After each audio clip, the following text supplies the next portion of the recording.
बिस्मिल्लाहिर्रहमानिर्रहीम।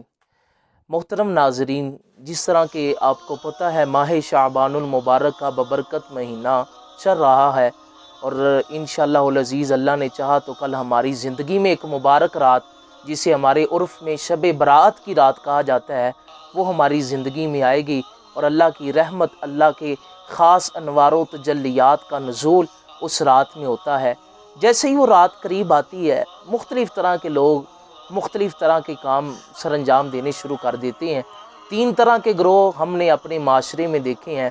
एक वो है जो इस रात को पटाखों की रात कहता है कि पटाखे बजाएं, याशी करें, दीगर मामलात करें।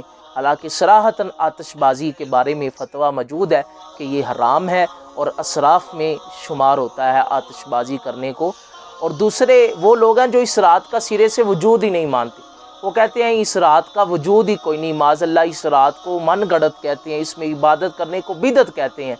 ऐसे लोगों की बारगाह में एक गुजारिश भी है और उन लोगों से ये रिक्वेस्ट भी है कि कम अज़ कम, क्योंकि मेरा भी एक सोशल मीडिया पे थोड़ा सा नेटवर्क है, तो मेरे पास भी मुख्तलिफ़ तरह के लोग मैसेजेस भेजते हैं, हज़रत इसका जवाब दें, उसका जवाब दें, आफा जी इसका जवाब दें। तो मैं ये अर्ज़ करता हूँ यार, इन लोगों को मसला क्या है? अगर किसी बहाने से आजकल की वैसे भी जो जनरेशन है, जो कौम है, वो तो मस्जिदों की तरफ आती नहीं, उनका तो रुझान ही नहीं। अगर किसी बहाने से कोई चंद महल्ले के लोग इकट्ठे होकर इबादत करते हैं, ज़िक्र-ओ-ज़कार करते हैं, तौबा मुनाजात करते हैं, तो इसमें मसला क्या है? कोई हर्ज वाली बात नहीं है। और भी दीगर मामलात ऐसी हैं जो हम बाइसे सवाब समझ के करते हैं, उनमें तायीन शरीयत की तरफ से नहीं, लेकिन हम अपनी तरफ से उसकी तायीन भी करते हैं, दिन को मुकर्रर भी करते हैं, मेहमानों को भी बुलाते हैं, दीगर मामलात भी करते हैं। और दूसरी बात यह है, इस रात के वाले से अहादीसे तय्यबा में भी मुख्तलिफ़ अहादीस में आया। एक हदीस जो इब्ने माजा मिशकात में काफ़ी उलमा हज़रात जानते हैं कि उन्होंने बयान भी की होंगी कि जब ये लैलतुल अपना शाबान की 15वीं रात आती है तो अल्लाह के हबीब सल्लल्लाहु अलैहि वसल्लम फरमाते हैं, इज़ा कानत लैलतन निस्फ़ी शाबाना फ़क़ूमू लैलहा वसूमू यौमहा, कि जब शाबान की 15वीं रात आए तुम उसकी रात को क्या करो? रात को क़याम करो और दिन को रोज़ा रखो। ये तलकीन हमें खुद नबी पाक ने की।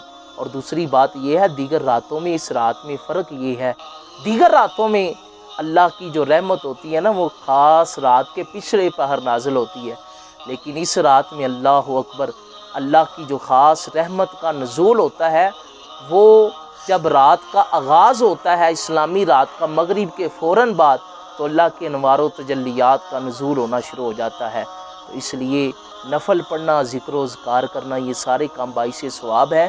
और जितनी भी हदीसें बयान की जाएँ, आखिरकार जवाब ये मिलता है कि ये ज़ईफ़ हैं, ये फ़लाँ है, ये फ़लाँ है। तो ज़ईफ़ हदीस के बारे में एक मुत्तफ़िक़ा असूल मुहद्दिसीन की अपना इस्तिलाह में एक मुत्तफ़िक़ा असूल है कि जो अपना ज़ईफ़ अहादीसें हैं, उनको अगर तरग़ीब व तरहीब यानी नेकी के काम में या अमाल में डराने के हवाले से, जहन्नम के अज़ाब से डराने के हवाले से बयान किया जाए तो वो कबूल है, उसमें किसी किस्म का हर्ज नहीं है। अल्लाह ताला इस मुबारक रात का सदका हम सब पे अपना ख़ुसूसी फ़ज़ल व करम फ़रमाए। आमीन।